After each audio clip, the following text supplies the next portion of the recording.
Hello friends, कैसे हैं आप सब। हमने पिछले लेक्चर में देखा था कि यदि आपके पास बिल है तो हमारे पास कौन कौन से ऑप्शंस होते हैं बिल को लेकर। पहला, रिटेन टिल मैच्योरिटी, बिल को अपने पास रखे रहना मैच्योरिटी तक। दूसरा, बैंक को भेज देना कलेक्शन के लिए। तीसरा, हमें यदि मैच्योरिटी से पहले पैसों की ज़रूरत है तो हम क्या करेंगे कि हम बैंक के पास जाते हैं और बैंक से पैसे ले लेते हैं। और बैंक उस पर आपसे क्या चार्ज करता है? इंटरेस्ट। और इस इंटरेस्ट को हम कहते हैं डिस्काउंटिंग चार्जेस। ठीक है। और आखिरी ऑप्शन हमने देखा था कि हम चाहें तो ये बिल किसी और व्यक्ति को ट्रांसफर कर सकते हैं जिसे हम एंडोर्समेंट कहते हैं। ठीक है। अपना डेट क्लियर करने के लिए हमने किसी को ट्रांसफर कर दिया। ठीक है, तो ये चार ऑप्शंस होते हैं। और रिटेन टिल मैच्योरिटी के केस में हमने जर्नल एंट्रीज भी देखी थी। और मैंने आपको कहा था कि आज के इस लेक्चर में हम एक क्वेश्चन कवर करेंगे। ठीक है, बहुत ही सिंपल सा क्वेश्चन है, बहुत ही सिंपल। तो चलिए देखते हैं। ये क्वेश्चन आपके सामने है, क्या कहता है देखते हैं, बहुत अच्छे से ध्यान देंगे सब। On 10th March 2019, A draws on B a bill at 3 months for 20,000, which B accepts immediately and returns to A. यहाँ पे क्वेश्चन के अंदर आपको सेल का ट्रांजैक्शन नहीं दिया गया है। ठीक है, और नहीं दिया है तो हमको लिखना भी नहीं है, ऑब्वियस सी बात है। जितनी इंफॉर्मेशन दी हुई है केवल उसी को लेकर हम एंट्री पास करेंगे। तो मैं एक बार याद दिला देता हूं कि ड्रॉ जब गुड्स बेचता है तो उसकी एंट्री क्या करेगा? Drawee account debit to sales. ठीक है ना, ड्रॉई से क्योंकि पैसे लेने हैं। और जब हमें ड्रॉई से बिल मिल जाएगा तो हम लिखेंगे bills receivable account debit to drawee. Right, ये बिल मिलने की एंट्री है। फिर मैच्योरिटी पे cash account debit to B R, आपको याद होगा, याद नहीं है तो एक बार देख लीजिएगा।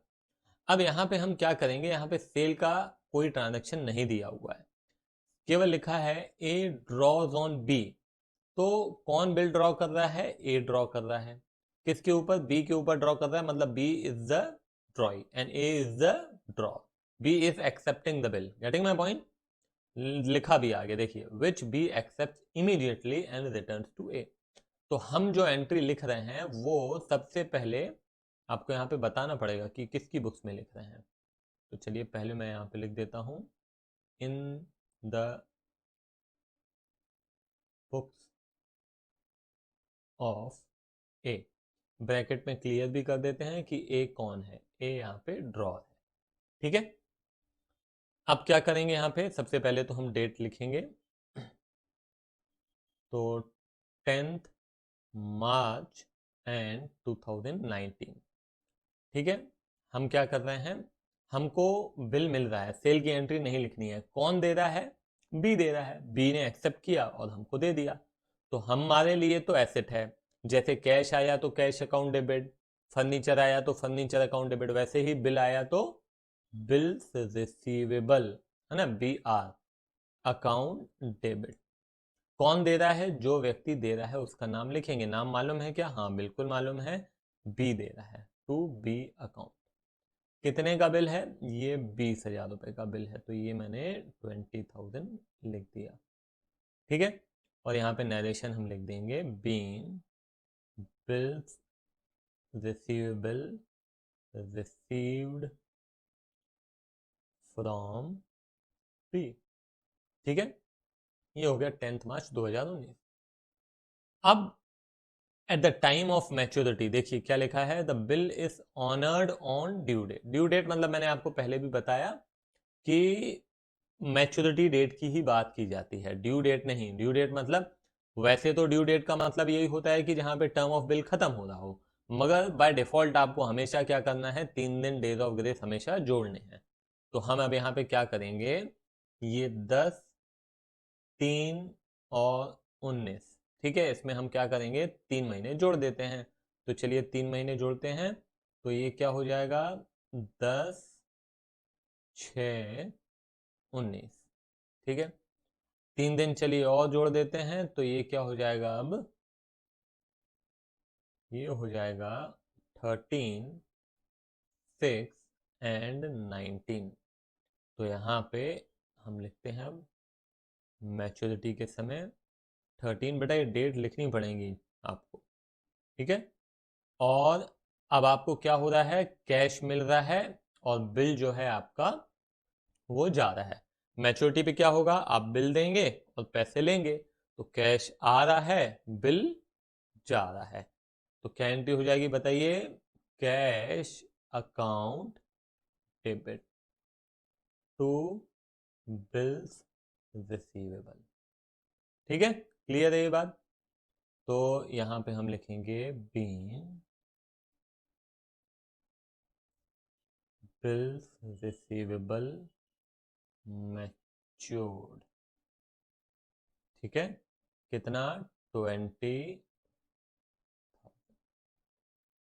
मैच्योर्ड। एक सेकेंड, इसको पूरा कर देते हैं, एंड ऑनर्ड। बस हो गया, ये इन the books of A, simple है। क्या किया हमने यहाँ पे, सबसे पहले बिल मिला, बिल रिसीवेबल टू बी, और फिर पैसे मिल गए तो cash account debit to bill receivable. ये आपका अकाउंट बंद हो गया ना, देखो अब बिल रिसीवेबल अकाउंट था, ये क्या हो गया, बंद हो गया।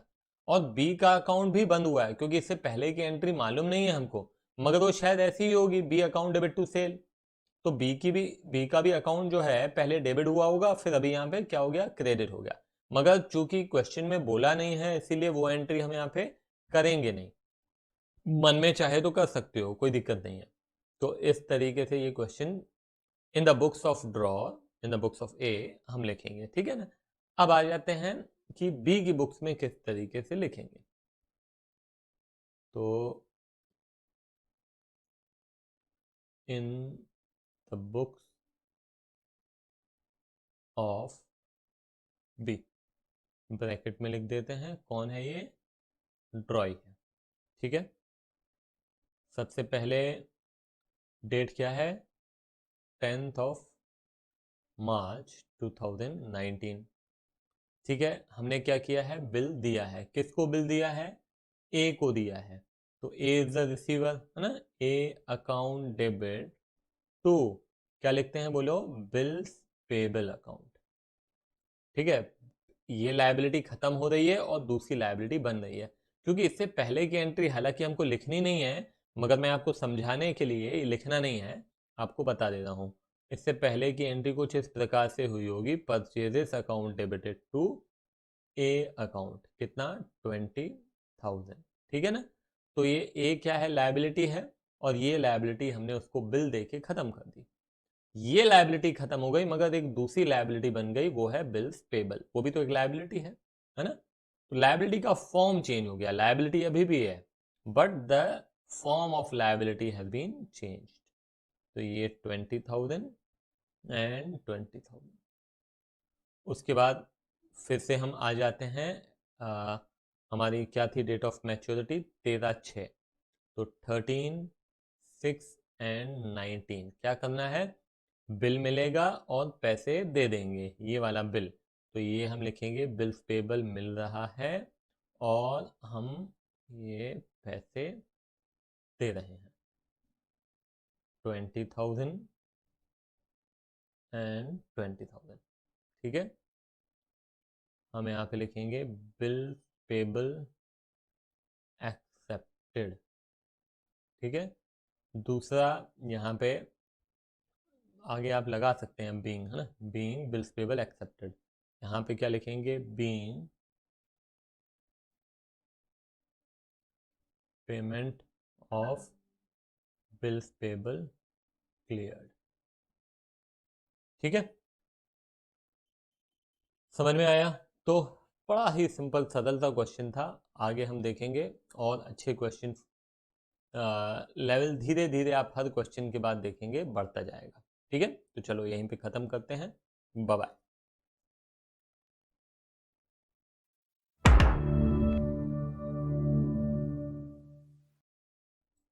हेलो फ्रेंड्स, कैसे हैं आप सब। आज का लेक्चर शुरू करने से पहले एक बार फटाफट रिवाइज कर लेते हैं अभी तक हमने क्या क्या पढ़ा है इस चैप्टर के अंदर। सबसे पहले हमने देखा था कि प्रोमिसरी नोट क्या होता है। प्रोमिसरी नोट एक रिटन अनकंडीशनल प्रॉमिस है जिसमें दो पार्टीज होती हैं, मेकर एंड पेई। जो डेटर है वो ही प्रॉमिस करता है लिख के कि मैं इतने समय बाद इतने पैसे दे दूंगा। जिसको पैसे देने हैं उस व्यक्ति को हम बोलते हैं पे। तो दो ही पार्टीज हैं, मेकर एंड पे। ठीक है।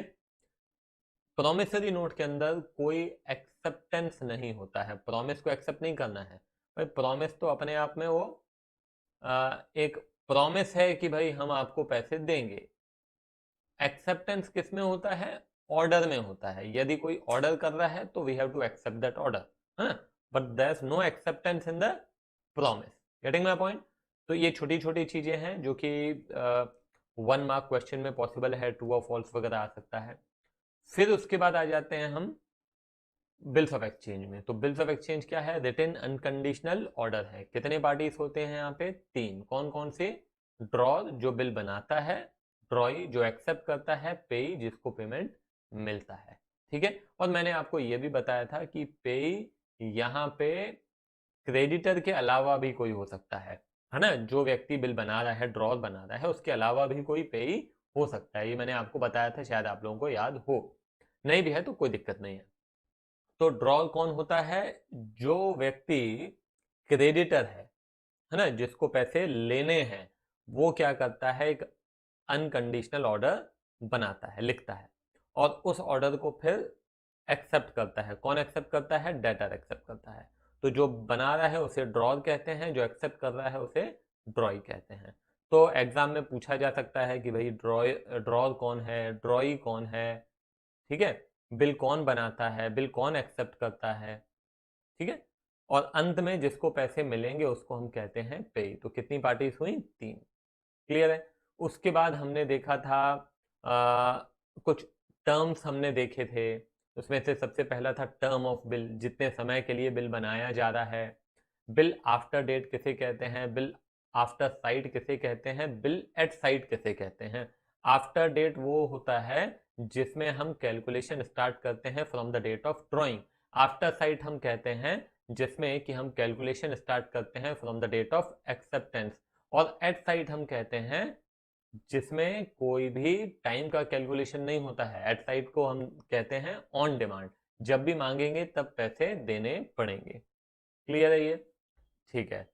उसके बाद हमने देखा था how to calculate the date of maturity. तो उसके लिए जरूरी है कि आपको ये सामान्य ज्ञान होना चाहिए कि कौन से महीने में कितने दिन होते हैं। बेसिक कैलकुलेशंस आपके ठीक ठाक होने चाहिए। उसके बाद ये भी आपको मालूम होना चाहिए कि 15 अगस्त, 26 जनवरी, 2 अक्टूबर ये पब्लिक हॉलीडे हैं, और जब हमारी जो डेट ऑफ मैच्योरिटी है वो पब्लिक हॉलीडे होगी तो उसका पेमेंट कब होगा? एक दिन पहले। और यदि सडन हॉलीडे होता है तो एक दिन बाद। ये सारी चीजें बहुत अच्छे से आपके दिमाग में फिट होनी चाहिए। ठीक है। तो चलिए अब आगे बढ़ते हैं। अब हम ये देखेंगे कि जो हमारा बिल है उसको लेकर हमारे पास क्या क्या ऑप्शंस हैं।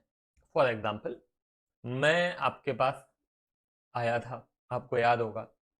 ठीक है। 2000 रुपए के मैंने आपसे क्या खरीदे? गुड्स खरीदे। और आपने बिल क्या किया? ड्रॉ किया। बिल ड्रॉ किया मतलब आपने ऑर्डर एक बनाया, रिटन ऑर्डर बनाया आपने कि 1 महीने बाद या 2 महीने बाद, मान लो चलो 2 महीने बाद मुझे 2000 रुपये दे देना। ठीक है। 2000 रुपये दे देना, ऐसा लिख दिया आपने।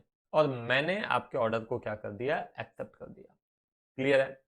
अब बिल आपके पास रखा हुआ है, बिल आप ही के पास आएगा ना, ऑब्वियस सी बात है ना। वो एक आपके पास सबूत है कि हाँ आपको इतने पैसे मेरे से इतने दिन बाद लेने हैं। वो आपके लिए क्या है? एक एसेट है। क्या है? एसेट है। बिल आपके लिए एसेट है। ठीक है। क्योंकि उसी से तो आपको पैसे मिलेंगे। Getting my point?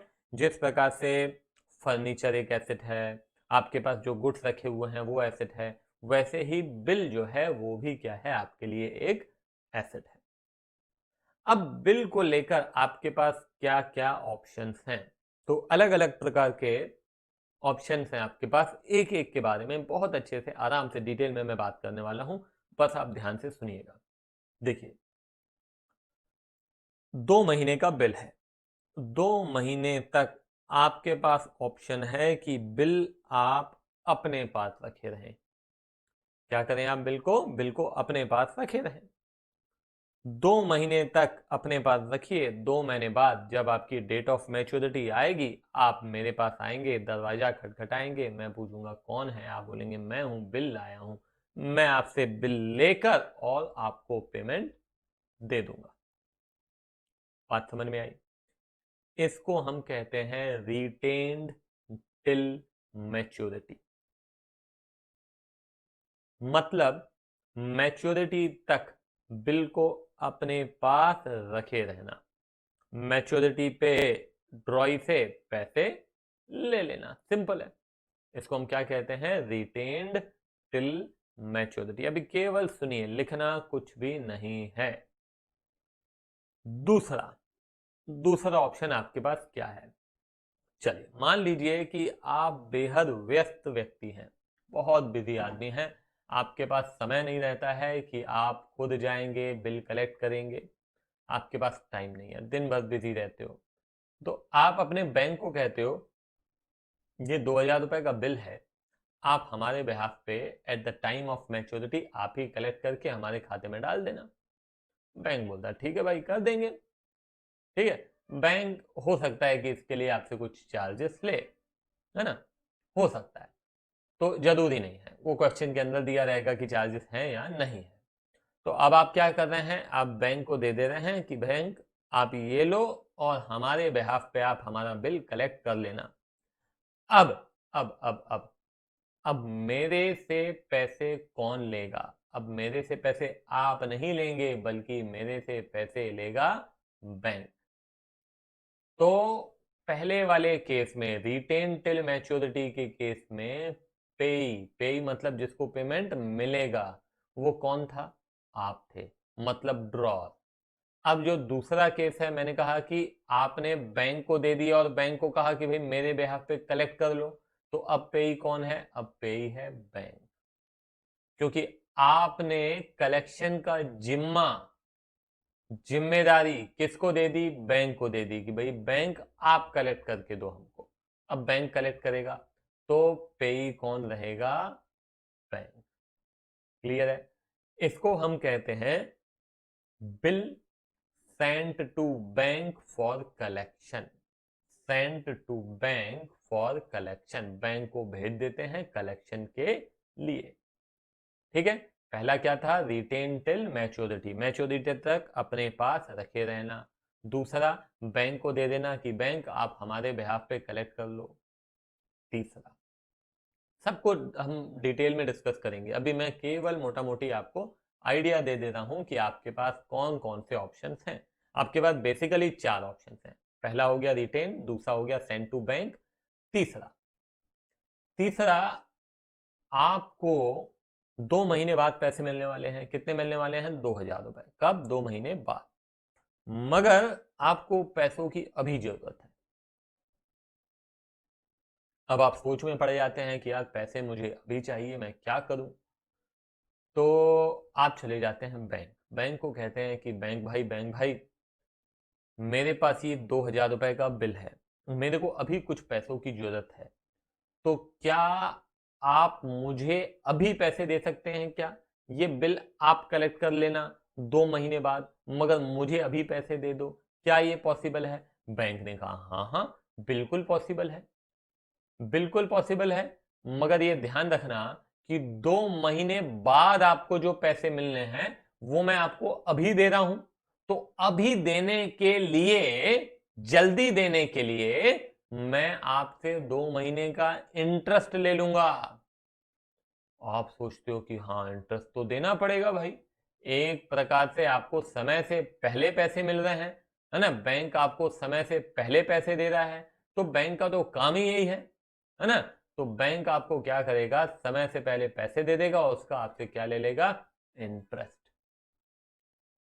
इसको हम कहते हैं discounting, discounting of bill. Discounting का मतलब है समय से पहले पैसे ले लेना। किससे ले लेना? बैंक से ले लेना। बैंक यहां पे क्या करेगा? आपसे इंटरेस्ट लेगा।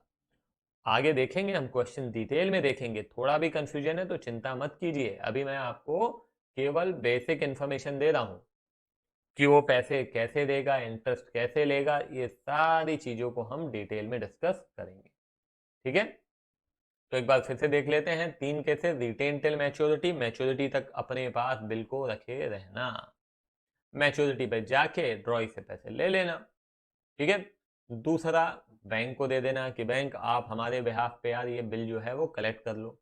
बैंक कहता है ठीक है, इसको हम कहते हैं send to bank for collection.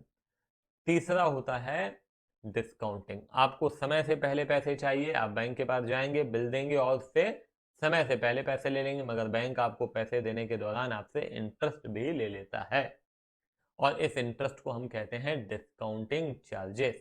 क्या कहते हैं? Discounting charges. ठीक है, वहां पे इंटरेस्ट शब्द का इस्तेमाल नहीं करते बल्कि डिस्काउंटिंग चार्जेस शब्द का इस्तेमाल किया जाता है, वो भी हम डिटेल में देखेंगे। चौथा चौथा है कि आपके पास 2,000 रुपए का बिल रखा हुआ है। ठीक है, एक दिन आपका एक सप्लायर आपसे आता है और आपको कहता है कि भाई मुझे पैसे दीजिए, आपकी पेमेंट पुरानी हो गई है। ध्यान से सुनिएगा क्या कह रहा हूं। आप भी ऑब्वियस सी बात है कहीं से गुड्स खरीदते हैं और फिर बेचते हैं, तो जिससे आप गुड्स खरीदते हैं, है ना, जो आपका क्रेडिटर है, वो एक दिन आपके पास आता है और कहता है भाई पैसे दो। तो पैसे आपके उस वक्त थे नहीं आपके पास। हाँ, आपके पास बिल जरूर रखा हुआ था, मेरा वाला बिल। आपने वो बिल उठा के उसको दे दिया, बोला ये लो, ये लो बिल, और आपने कहा कि ये पेमेंट आप ले लेना मेरे से, आपको पैसे मिल जाएंगे। उसमें आप ऐसा लिख देते हैं कि भाई इस व्यक्ति को पैसे दे देना। ठीक है, इसको हम कहते हैं एंडोर्समेंट। क्या कहते हैं? एंडोर्समेंट। मतलब बिल किसी दूसरे व्यक्ति को ट्रांसफर कर देना। ठीक है, पैसे लेने का अधिकार किसी और व्यक्ति को दे दिया आपने। आपने अपनी लायबिलिटी क्लियर करने के लिए वो बिल किसी और व्यक्ति को दे दिया, इसको हम कहते हैं एंडोर्समेंट। चारों अलग अलग हैं, ध्यान रखिएगा।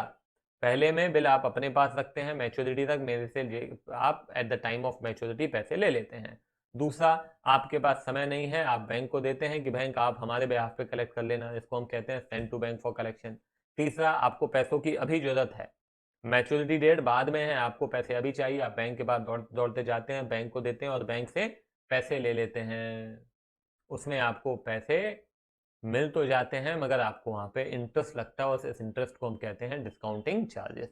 चौथा है, आप अपनी लायबिलिटी क्लियर करने के लिए मेरे इस बिल का इस्तेमाल करते हैं और किसी और व्यक्ति को दे देते हैं, इसको हम कहते हैं एंडोर्समेंट। उसमें आप लिख देते हैं कि भाई ये बिल जो है ये इस फलाने व्यक्ति को इसकी पेमेंट आप कर देना। ठीक है, और ऐसा भी हो सकता है कि जिसको आपने बिल दिया है वो भी फर्दर किसी और व्यक्ति को दे दे, ऐसे ही लिख के। ठीक है, डिटेल में हम यहाँ पे नहीं जा रहे हैं मगर मैं बेसिक इंफॉर्मेशन आपको दे रहा हूँ। तो 4 केसेस हुए, ये चारों केसेस जो हैं बेटा वो ये हैं। एक सेकेंड, ये देख सकते हो आप, ये लिख लो, ये सारे के सारे चारों केसेस आप लिख लो। Retained till maturity, send to bank for collection, discounting with bank, endorse to another party. आप ये चारों लिखिए और फिर हम एक क्वेश्चन भी देखेंगे रिटेन टिल मैच्योरिटी का। ठीक है, सिंपल सा क्वेश्चन।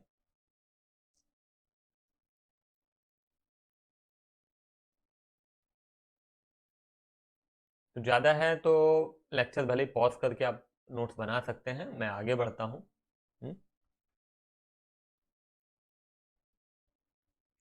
चल, अब एक काम करते हैं, रिटेन टिल मैच्योरिटी के केस में मैं आपको जर्नल एंट्रीज बता देता हूं कि क्या होंगी। ठीक है, मान लीजिए कि आपने, एक सेकेंड, आप यहां पे कौन है? आप हैं यहाँ पे ड्रॉर। आप कौन है? ड्रॉर। ध्यान से सुनिएगा बहुत अच्छे से। आप हैं ड्रॉर और आपने क्या किया कि मुझे गुड्स बेचे आपने। तारीख जो भी चाहे आप यहाँ पे लिख दो, है ना। आप लिख दीजिए यहाँ पे,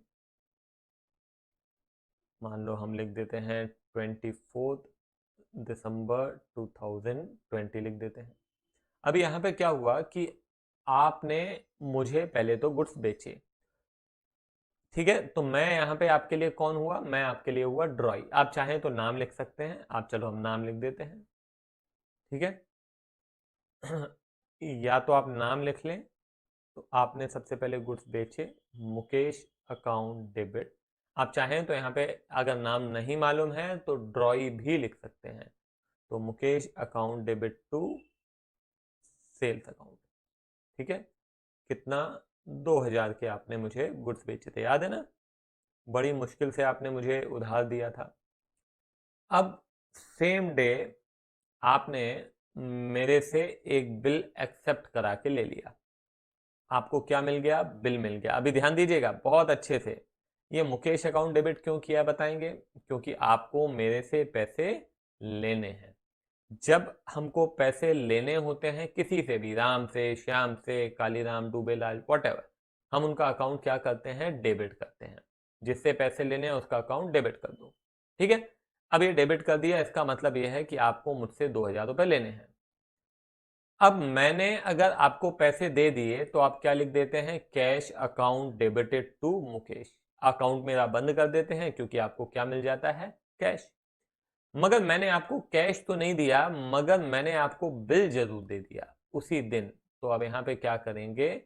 उसी दिन, उसी दिन ध्यान दीजिएगा, 2 महीने का बिल है तो उसी दिन मैंने आपको बिल दे दिया।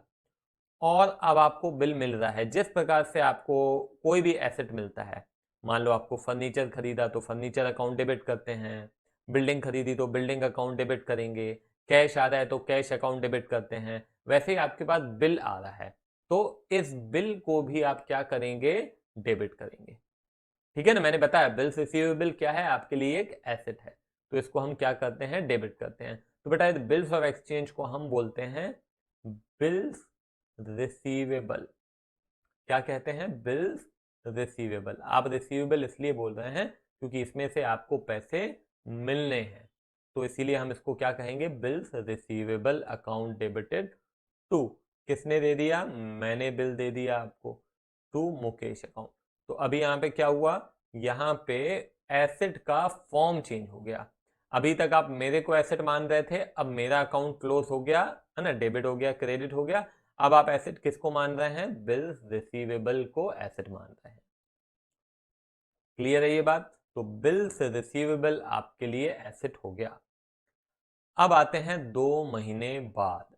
2 महीने बाद मतलब कब हो जाएंगे 2 महीने? कैलकुलेशन कर सकते हैं क्या? यहाँ पे चलो मैं वर्किंग नोट आपको करके दिखाता हूँ। 24/12/2020, 2 महीने यहाँ पे मैं जोड़ देता हूँ तो ये क्या हो जाएगा? 24 जनवरी, फिर 24 फरवरी, तो ये हो जाएगा 24, 2 और 20, 3 दिन चलिए और जोड़ देते हैं तो ये हो जाएगा 27/2/2020। क्लियर है? तो 27 फरवरी को, 27, सॉरी ये 21 है ना। हाँ, 27 फरवरी 2021 क्या होगा यहाँ पे? आप मेरे को बिल देंगे और मेरे से पैसे लेंगे। अब आपके पास पैसे आ रहे हैं तो आप लिखेंगे कैश अकाउंट डेबिट, और बिल आप दे रहे हैं तो बिल गया, पैसे आ गए। तो बिल रिसीवेबल को मैं आगे बी आर लिखूंगा, है ना, इसका एब्रिवेशन है बी आर। तो यहाँ पे 2000 रुपए, ये लीजिए, ये 2000 रुपए। सिंपल है। ये क्या किया? गुड्स बेचे, बेचे तो मेरे से पैसे लेने हैं इसलिए मेरा अकाउंट डेबिट किया। यहाँ पे अकाउंट क्लोज हो गया क्योंकि बिल मिल गया। फिर यहाँ पे बिल भी अकाउंट क्लोज हो गया, अब क्या खुल गया? कैश। अल्टीमेटली यही करना था, ठीक है। तो ये हो गया इन the books of fraud. Clear है? ध्यान दीजिएगा, अगर ड्रॉ, यहाँ पे मेरा नाम अगर आपको नहीं दिया हुआ है क्वेश्चन के अंदर, तो आप क्या करेंगे, यहाँ पे सीधा सीधा ड्रॉई लिखेंगे। क्या लिखेंगे? ड्रॉई। बराबर है। यहाँ पे भी ड्रॉई लिखेंगे, यहाँ पे भी ड्रॉई लिखेंगे। ये हो गया इन द बुक्स ऑफ ड्रॉ, मतलब किसकी किताबों में? आपकी किताबों में। तो मैं भी तो लिखूंगा, मैं भी तो अपने पास अकाउंटिंग करूंगा, और मैं कौन हूं यहाँ पे? मैं हूं ड्रॉई। तो मैं कैसे लिखूंगा उसको देख लेते हैं।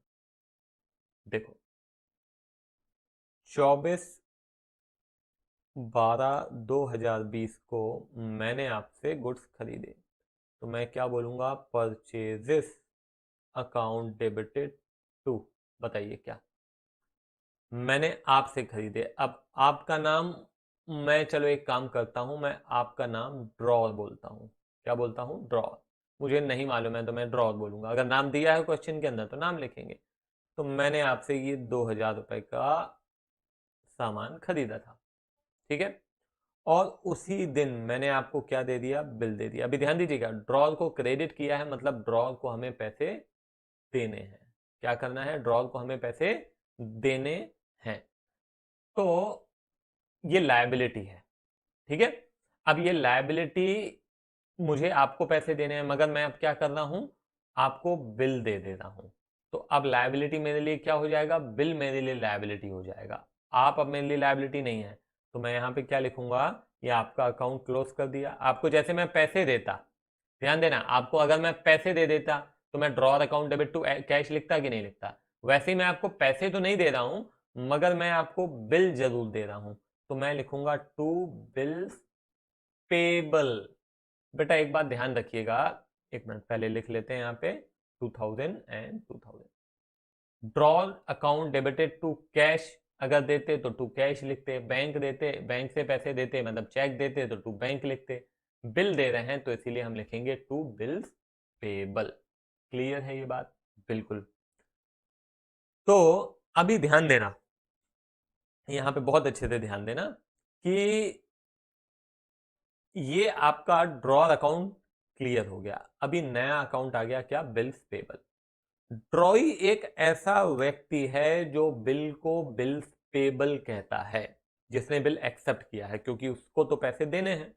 तो वो बिल को बिल्स पेबल कहेगा, बाकी सारी दुनिया बिल को बिल्स रिसीवेबल के नाम से जानती है। क्या कहा मैंने? जो ड्रॉर है, या आप देखेंगे आगे बैंक हो गया जिसको एंडोस किया, है ना, ये सब बिल को बिल्स रिसीवेबल कहते हैं। और जो ड्रॉई है वो बिल को बिल्स पेबल कहता है। ये बात आपको बहुत अच्छे से ध्यान रखनी है। फिर eight the time of maturity क्या होगा? 27 फरवरी 2021 को आप मेरे पास आएंगे, मेरे को बिल देंगे, तो बिल मेरे को मिल रहा है और मैं आपको पैसे दे रहा हूं। अभी यहाँ पे भी देखेंगे तो सारी लायबिलिटी क्लियर होती जा रही है। पहले आप ड्रॉर मेरे लिए लायबिलिटी थे, ये ड्रॉर अकाउंट क्लोज हो गया डेबिट करके। फिर नई लायबिलिटी हो गई बिल्स पेबल, अब ये बिल्स पेबल भी क्लियर हो गई। अंत में बचा क्या? To cash. ठीक है। तो यहाँ पे नरेशन आप सबके लिख सकते हैं। Being goods purchased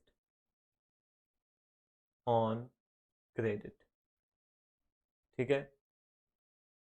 being bill paid to draw, ठीक है। यहाँ पे क्या लिखेंगे? Being payment of bill in cash, ठीक है। इस तरीके से नरेशन आप यहाँ पे भी लिख सकते हैं, है ना। Being goods sold to Mukesh on credit, ठीक है। यहाँ पे being bill received from Mukesh, ठीक है। Being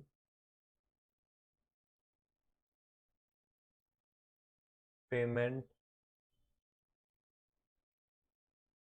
received from bills receivable, ठीक है, इस तरह से आप सब में नरेशन लिख सकते हैं। समझ में आया? ठीक है, तो जर्नल एंट्रीज कैसे करनी है? एक काम करते हैं, चलो इतना एक बार आप अच्छे से समझ लीजिए, एक बार देख लीजिए, खुद से सारी की सारी एंट्रीज एक बार लिख के देखिए, फिर हम अगले लेक्चर में एक क्वेश्चन कवर करेंगे। अभी मैं चलिए कोई क्वेश्चन आपको नहीं कराता हूँ अगली क्लास में, मगर उससे पहले मैं कहूँगा कि एक बार सारी की सारी जर्नल एंट्रीज आप लिख के जरूर देखिए। ठीक है, और सारे कौन कौन से केसेस हैं बिल को लेकर, 4 प्रकार के केसेस हैं, उनको भी एक बार अच्छे से रिवाइज कीजिए। फिर मिलते हैं हम अगले लेक्चर में। चलो, बाय बाय।